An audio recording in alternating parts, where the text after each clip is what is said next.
আজ দেখাবো রেস্টুরেন্ট স্টাইলে মাশরুমের মশলা রেসিপি। যে রেসিপিটি আপনারা একদম ঘরোয়া উপকরণেই বানিয়ে নিতে পারবেন। তো স্কিপ না করে পুরো রেসিপিটি দেখতে থাকুন। তার জন্য আমি প্রথমে এখানে মাশরুম নিয়ে নিয়েছি।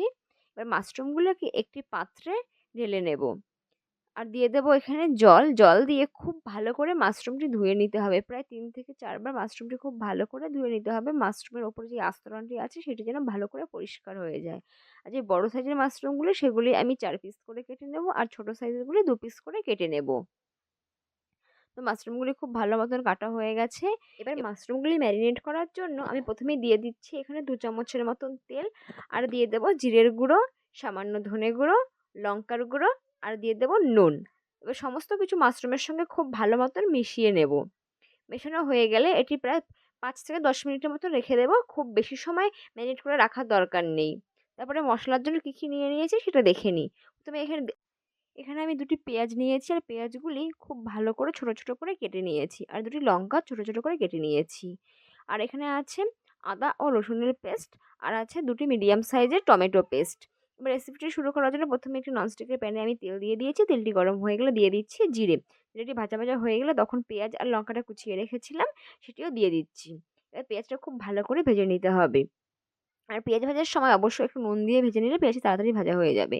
পেঁয়াজটা ভাজা হয়ে গেলে তারপরে দিয়ে দিচ্ছি এখানে আদা ও রসুনের পেস্ট আর দিয়ে দেবো টমেটো পেস্ট। এবার এগুলি কাঁচা গন্ধ যাওয়া পর্যন্ত খুব ভালো মতন কষিয়ে নেব।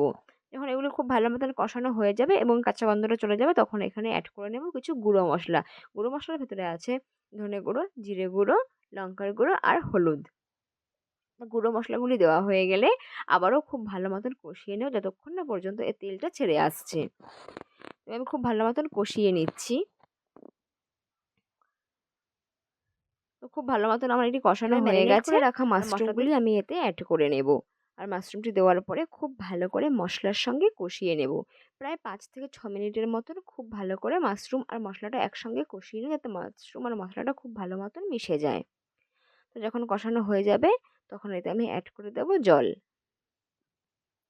তো এখানে আমি ১ কাপ পরিমাণে জল অ্যাড করে নিয়েছি। এবার ৫ থেকে ৬ মিনিটের মতো এটি ঢাকা দিয়ে রান্না করে নেব।